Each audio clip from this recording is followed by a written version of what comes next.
Jadi apa sih namanya, di startup tuh kita ada punya mekanisme bakal customer kasih input ke kita ya kan. Satu bisa lewatin survei apa sih namanya Google gitu. Nah itu, dan itu account saya yang pegang sendiri. Jadi buat kalau misalnya liatin di Google alamat Google itu juga kan sampai handphone itu handphone saya kayak gitu. Karena terus udah gitu kemudian juga jadi kalau misalnya apa sih namanya ada orang kasih feedback kayak gitu, saya yang reply sendiri seperti itu. Karena saya juga ingin tahu apa yang dipikirin orang kayak gitu kan. Kadang suka ada yang misalnya kasih angka misalnya kayak 3 gitu, angka 3 atau waktu itu ada yang the worst, ada yang kasih A2 itu kan. Terus kemudian saya kejar itu. Kenapa ya kasih bintang 2? Aku bilang kayak gitu kan. Buat saya apa sih namanya up feedbacknya gitu kan. Karena kadang ternyata pas lagi saya tanya-tanyain sama temen, ada juga orang yang maksudnya cuma kayak ngasih nilai 1, terus kemudian mereka komennya bilang begini, belum sempat mampir, pas lagi mampir, pas lagi neduh, terus kemudian dikasih nilai 1 gitu loh. Iya kan? Jadi saya bilang apa sih namanya, dari situ saya juga maksudnya mulai milih-milih lagi gitu loh. Jadi kalau misalnya ada orang kasih feedback apa sih namanya jelek, saya tanyain ada input apa buat kita gitu kan, kenapa bisa kasih apa sih namanya feedbacknya jelek gitu kan, bukan karena salah pencet kan. Saya suka bercandain kayak gitu ya kan. Terus kayak gitu kalau misalnya ada yang kayak misalnya kasih feedback ya bintangnya 4 kayak gitu, saya juga suka tanyain. Saya bilang bahwa apa yang harus kita perbaiki supaya bintangnya sempurna 5, saya bilang kayak gitu. Jadi dari situ kadang suka ada feedback lagi sih, apa sih namanya waktu itu mulai dari cara order, dia bilang katanya harus apa sih namanya yang kurang terinfo seperti itu. Jadi dari situ kan kita jadinya tahu ya actionnya mesti apa. Jadi penting tuh untuk apa sih namanya pegang saluran feedback customer itu secara langsung. Jadi biar kita tahu apa walaupun kita tidak ada di tempat itu setiap saat, tapi paling nggak kita tahu what's going on in that place kayak gitu kan. Tuh. Terus kemudian juga sekarang kita juga udah mulai itu sebarin feedback form. Jadi setiap kali kalau misalnya ada customer yang datang, kita suruh mereka isi apa sih namanya feedback form kayak gitu, model kayak sushi tea apa sih namanya feedback form itulah kayak gitu. Jadi ya hopefully dari situ apa sih namanya ya ini ya apa setiap kali ada kekurangan-kekurangan kayak gitu kita bisa kita bisa apa sih namanya perbaiki seperti itu. Ya itu menarik Bro Rik, saya setuju itu. Jadi kadang-kadang gini, memang dunia maya ya, dunia digital ini kan kadang-kadang ya apa bisa membantu kita bisa membunuh kita kan gitu ya. Jadi daripada dia ngoceh anggaplah misalnya di My Business kita ya kan, mending dia ngoceh di Google Form yang kita siapkan kan gitu ya. Jadi itu saya setuju tuh. Jadi kami di Cara Kopi juga apa menerapkan itu gitu ya. Karena daripada dia ngoceh dia kasih bintang 1 dia ngerepet lagi apa-apa ya kan kalau dia di Google Form-nya silakan aja deh gitu ya. Ini juga hal yang tapi yang menarik ya saya lihat dari Mbak Arif tadi itu kan poinnya kan membangun komunikasi dengan konsumen kan gitu ya. Kan memang kita sebagai pebisnis itu ya istilahnya kan konsumen adalah raja kan gitu ya. Justru kita belajar dari masukan atau ocehan dari konsumen kan gitu ya. Cuma memang kan untuk kesana itu kan paling pasti butuh kesabaran itu ya. Itu ada triknya nggak? Kan apalagi cewek kan kadang-kadang suka baper kan. Tega banget sih kan gitu ya. Itu ada triknya nggak misalnya untuk teman-teman yang pelaku usaha nih? Triknya ya kalau misalnya itu gini sih, tiap kali kalau misalnya ada feedback kan kita kasih feedback lagi tuh. Jadi misalnya kalau misalnya ada tadi nilai jelek kita tanyain ada apa gitu kan, apa masukan yang bisa bikin kita improve gitu kan. Saya pikir sih begini sih, apa namanya kalau seandainya misalnya ada orang lihat terus kemudian kita kasih feedbacknya seperti itu gitu kan, orang baca pun juga pasti juga akan lihat kan bahwa usaha kita sungguh-sungguh untuk memperbaiki, ya kan? Seperti itu. Jadi kalau seandainya misalnya nggak ada feedback dari orang tersebut lagi, berarti kan it means bahwa bisa jadi mereka cuma apa sih namanya asal-asalan aja kasih penilaian kayak gitu kan. Terus jadi sebenarnya kalau menurut saya tugas kita adalah yaitu kita cari tahu apa gitu. Tapi kalau misalnya nggak dibalas lagi ya udah. Tapi paling nggak at least orang yang baca apa sih namanya feedback kan tahu bahwa kita bersungguh-sungguh loh untuk tanyain kenapa nilainya jelek gitu kan. Itu kalau menurutku kayak gitu aja cukup, ya kan? Iya. Oke, itu setuju tuh. Jadi Bro and Sis bertiga nih ya, ini makin menarik pembicaranya. Tapi saya mau coba tanya benang merahnya ya. Intinya ketiga teman kita ini juga sudah menjalankan namanya digital marketing ya. Coba sekarang saya ke Mbak Silvis deh. Sejauh mana sih saat ini kita harus ngelik dengan digital marketing gitu loh? Dan apa saja yang paling berpengaruh di antara itu? Kan misalkan ada IG ya. Tadi Mbak Rip cerita tentang my business location kan gitu ya. Lain-lain lah, coba Mbak Silvis. Iya, memang digital marketing tuh orang bilang murah. Tapi enggak juga ya. Maksudnya complicated dan cepet banget itu berubahnya. Maksudnya baru belajar ini tiba-tiba ada lagi yang baru belajar Instagram, tiba-tiba udah ada TikTok. Entah apa. Abis itu banyak. Terus kayaknya sih udah mulai ke video semua ya. Foto sama video gitu. Buat gue yang generasi lu mah G kan, gue milenial, enggak. Kita katanya generasi transisi. Jadi kita katanya all milenial gitu loh. Jadi yang kata 34 itu katanya all milenial. Generasi 33 juga ada yang nggak mau ya. Ya gue sih emang gue kurang suka kali ya dari awal untuk sosmed gitu. Jadi memang kan ownernya bertiga, gue, suami sama adik. Ya adik gue sih umurnya 30. Jadi memang dia lebih banyak digital marketing, lebih banyak ke operation gitu. Kalau ditanya digital marketing capek ya kalau gue lihat, aduh gila banget. Gue punya 4 Instagram, kan ada punya 4 resto, terus gue jualannya di Ghost Kitchen. Jadi gimana ya, kita tuh pernah meeting berbulan-bulan menghubungkan antara si Instagram kita dengan penjualan di Ghost Kitchen. Itu tuh nggak bingung sendiri dia. Kan ada ada konversi ya. We spend how much at Instagram and then kita punya omset berapa gitu loh. Konversinya tuh nggak bisa hitung gitu loh. Karena juga kita nggak punya database dong dari yang ngeklik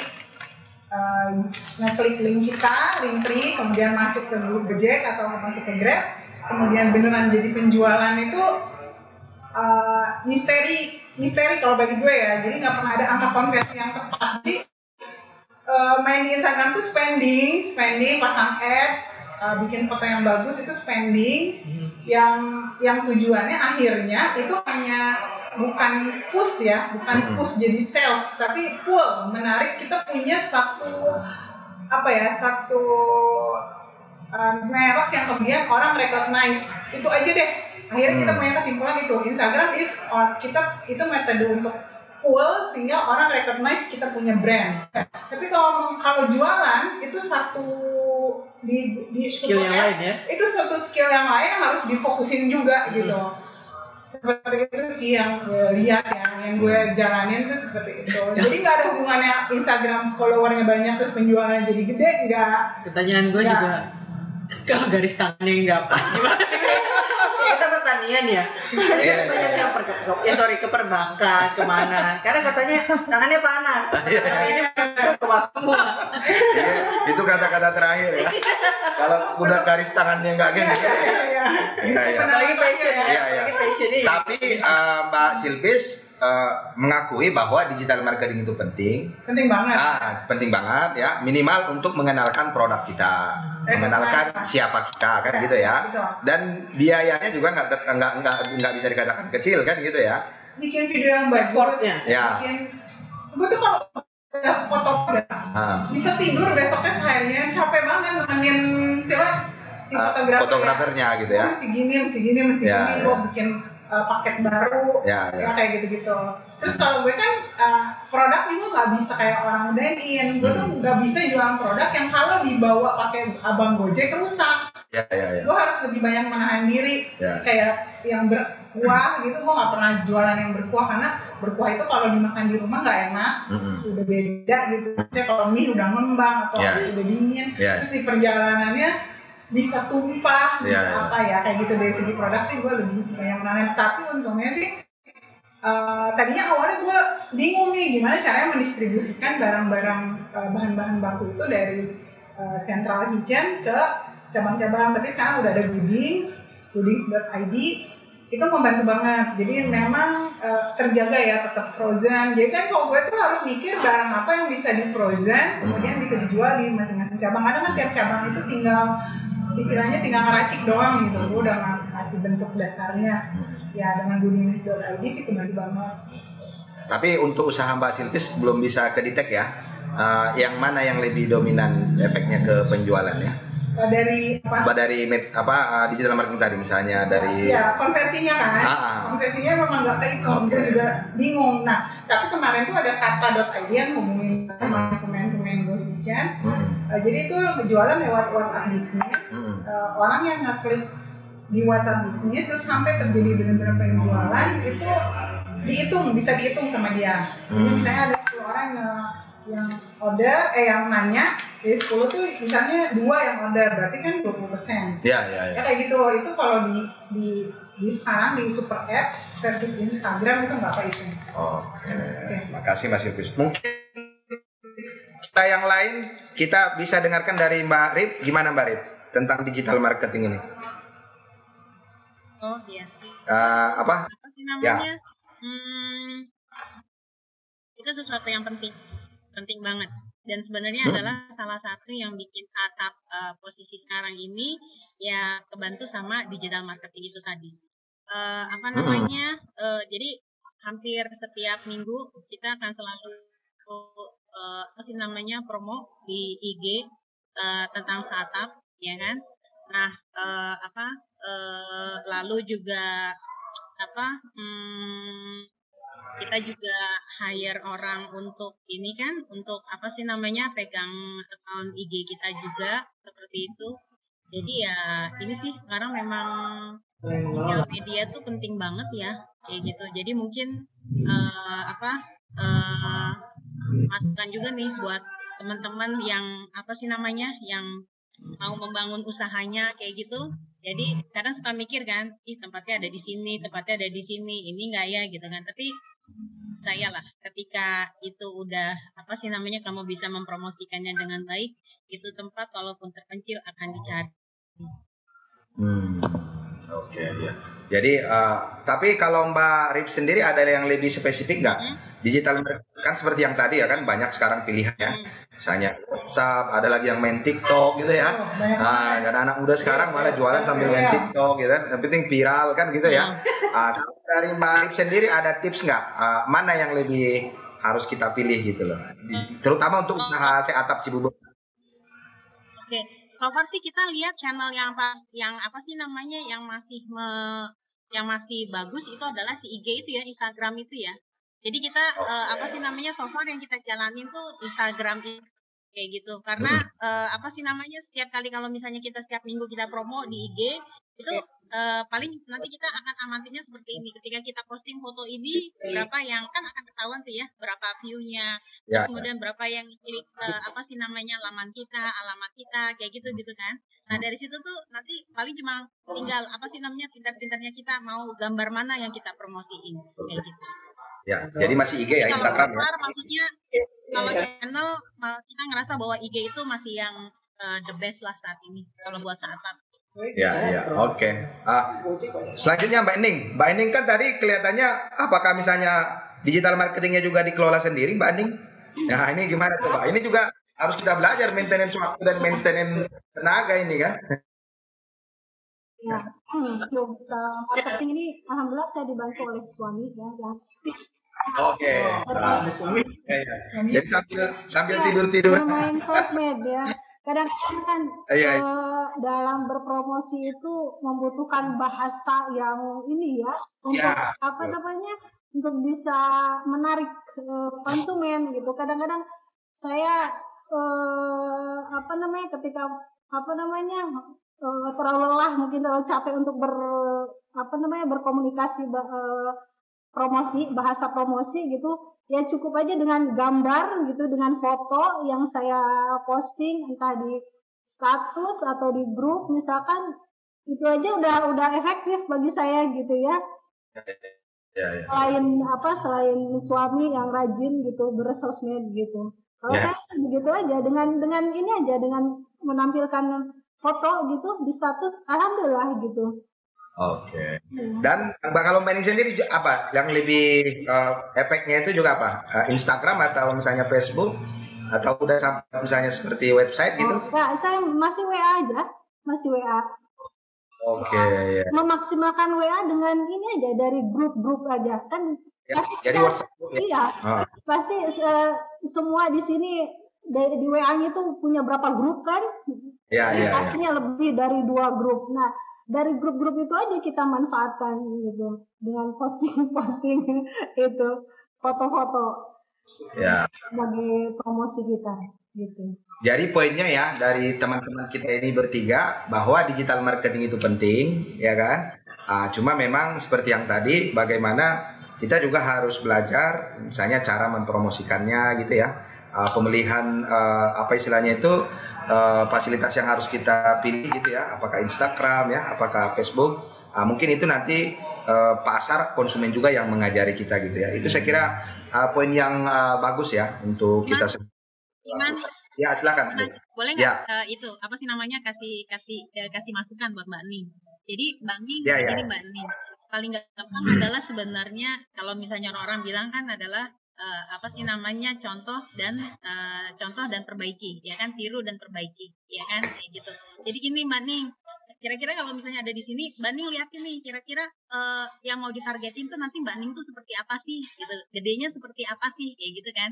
Nah paling gampang adalah follow gitu IG-nya, kayak gitu. Ya. Terus kemudian apa namanya, jadi dari situ tuh nanti apa sih namanya kita jadi ngeliatin kan postingannya tuh seperti apa, terus udah kayak gitu kemudian bahasa yang digunakannya seperti apa, kayak gitu kan.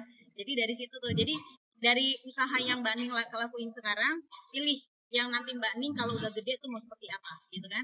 Habis itu terus kemudian ikutin aja tuh, nanti kan kita akan liatin juga postingannya, bacaannya, bahasanya, kayak gitu kan. Nah dari situ moga-moga nanti ada apa sih namanya, ada apa sih namanya hal-hal yang bisa kita tiru, kayak gitu. Terima kasih sarannya. Sama-sama. Oke. Ini sebenarnya ya teman-teman, ini kan kita seperti yang tadi ini kita gambar, berharapnya kreatif kita bagi dengan kita teman-teman semua ya. Dan saya lihat tadi cukup aktif di grup chat ya Mbak Anis ya, Bro Anis ya. Mungkin sebelum kita masuk ke sesi terakhir bertahan di pandemik gitu ya, mungkin bagus kita buka sesi diskusi bertanya dengan teman-teman. Mungkin silakan Mbak Anis. Boleh. Ini memang yang apa ya, yang semangat nanya ini saya catat ada Uni ya. Uni masih hadir nggak ya di sini? Uni Bro Mamato tuh. Uni ya. Uni ada Catur Setiawan, kemudian Ida Farida, Miftahul Fauzi, juga salam kenal ya, karena A sama F kayaknya jauh. Tapi saya sekarang A sama F sama Kiman deket nih. Kalau mau tanya langsung bisa aja. Jadi para narasumber tuh bisa langsung menjawab ya. Kalau yang tadi berapa kayaknya sepertinya sudah dijawab langsung oleh Rif atau Ning atau Rif Service ya. Tapi ada memang modelnya gimana sih supaya brand kita tuh meluas. Ya. Nah, kalau dari teman-teman harapannya yang jauh-jauh nih bisa ngirim nih, bukan aja gitu kan, bisa kirim ke Bogor, gitu. Dan bisa kirim ke mana gitu. Saya kan kalau produk-produk seperti Service tadi bilang tidak mau berjualan yang ada kuah-kuahnya gitu ya. Ini saya jadi teringat suatu warung makan. Kalau kita makan dine-in ya, makan di situ enaknya minta ampun. Iya. Tapi pada saat kita bawa pulang, nggak enaknya minta ampun. Itu ada orang bilang, ada tuyulnya gitu. Tuyulnya lagi podcast ya, sebagai host nih. Jadi hal-hal seperti itu kan budaya kita sangat mistis, masih banyak ya. Nah, jadi pertanyaan-pertanyaan teman-teman ini nanti ada giveaway nih dari kalau yang hadir di sini yang di daerah Bogor mungkin bisa dapat dari Service nanti ya. Frozen juga bisa ada giveaway-nya. Makanya sering-sering nanya, sering-sering main ke tempatnya Ning, tempatnya Rif gitu ya. Siapa tahu Rif juga bisa ada giveaway Rif ya. Kita makan di mana, di Satap ya. Iya. Di Satap ya. Kode itu kan soalnya dikomporin sama Mamato nih. Kopinya gimana katanya, pengen dicoba tuh. Nah, minggu depan kita ke Satap gimana katanya. Ya, kita bisa ke tempat Rif kan nggak apa-apa kan, nanti Rahmat yang racik juga boleh. Iya. Ya kan ya Rahmat ya, Big Daddy. Suaranya mana nih suaranya nih? Kita bro, ayo kita ngumpul di Satap yuk. Oke. Daddy. Ya mangga. Rahmat mau nanya? Ya, saya cuma mau ngajakin ngumpul di Satap aja ntar yuk, bulan kalau mau ngumpul kita kopdar seru. Iya bro, siap. Oke, yang penting prokes ya. Insya Allah PPKM-nya. Catat. Ya pertanyaan Nanya boleh nggak? kenapa? Boleh nih, ini ganti nih. Ika, oke, silakan. Tapi sorry Langsung nih kalau aja. udah ada yang nanya atau mungkin agak out of topic, tapi harusnya sih masih in topic ya. Apa namanya, di sini ada yang masih kerja tapi terus bisnis nggak, terutama ya bisnis makanan ya, kayak teman-teman Rif sama Ening ya, bisnis makanan gitu. Ada nggak di sini yang kerja dan bisnis makanan? Artinya pertanyaannya, itu mungkin nggak sih dikerjain gitu, sementara kita masih aktif kerja tapi apa namanya, mulai pengen bisnis makanan nih, terutama makanan yang maksudnya bukan yang order gitu ya, yang benar-benar kita buka tempat makanan gitu. Boleh dong share tipsnya teman-teman yang narasumber maupun yang ada di sini. Ya. Ya mungkin kalau itu kan hal yang bagus ya. Jadi mungkin nanti mungkin Bro Rip lah dulu, Bro Rip. Sebenarnya begini nih, apa namanya, kalau misalnya masak, apa sih namanya, aku kan nggak masak Isman, maksudnya kan ini kan kita kayak tenan kayak gitu kan, jadi maksudnya aku personally nggak masak kayak gitu. Nah cuma maksudnya adalah aku cuma mikirnya gini aja ya, maksudnya kan sebenarnya tugasku itu adalah manage si tenan-tenan ini gitu kan. Nah dulu awal-awal masih dipegang sendiri gitu kan, karena mikirnya adalah gaji orang lumayan juga ya gitu kan. Tapi apa sih namanya, ternyata ini apa sih namanya, ya suami bilang bahwa kamu sendiri aja kerja kayak gitu kan. Terus kemudian apa sih namanya, bisnis terus adanya misalnya yang ngurusin nggak ada, ya pasti dia hanya akan bagus di awal tapi ya nggak akan maju gitu selanjutnya gitu kan. Nah dari situlah terus kemudian apa sih namanya, mulai hire apa sih namanya, manajer untuk urusin kafe kayak gitu kan. Jadi memang itu sih awal oke, mungkin kita masih bisa kita urus gitu kan. Nah tapi terus kemudian selanjutnya ketika misalnya memang kita masih nggak bisa lepasin kerjaan yang utama gitu, berarti kita udah harus tahu bahwa kita harus hire orang kayak gitu. Jadi paling tipsnya kayak gitu sih, dan pilih orangnya ya, maksudnya sekira-kiranya yang dibutuhkan tuh apa gitu kan. Kalau cari yang perfect seperti kita udah pasti nggak bakalan dapet ya kan, karena kita the one and only ya kan. Nah jadi caranya adalah kembaran di dunia lain. Mungkin ada gitu kan, kembaran juga mungkin beda ya, kita nggak punya kembaran kayak gitu.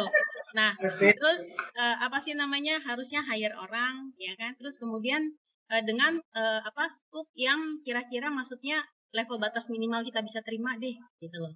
Karena kadang suka ada orang yang susah untuk ngelepas ke orang karena ya mikirnya gitu kan, kurang ini gitu kan. Tapi apa sih namanya, kalau kayak gitu nggak bakalan ada yang bantuin kan, nggak bakalan ada orang yang bantuin kita gitu kan. Jadi palingnya at least pilih yang kira-kira kemampuannya minimal kita bisa terima gitu loh. Jadi misalnya ini nanti tugasnya buat ngapain sih gitu kan, nah tugasnya buat gini sesuatu yang maksudnya kita nggak bisa handle. Nah itu yang saya cari kayak gitu. Sebenarnya itu kalau saya kayak gitu. Kalau Mbak Silvis sendiri gimana? Kalau Mbak Silvis kan nggak pernah kerja ya? Pernah. Kalau Mbak Ning gimana Mbak Ning? Oh saya resign. Oh, okay. Lebih baik resign.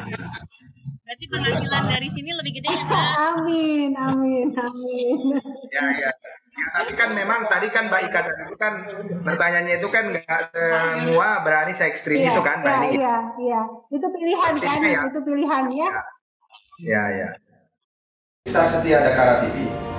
Dapatkan terus informasi seputar pendidikan, bisnis UMKM IKM, serta energi dan lingkungan. Dapatkan terus notifikasi dari YouTube channel Dakara TV. Jangan lupa subscribe, like, comment, and share YouTube channel ini.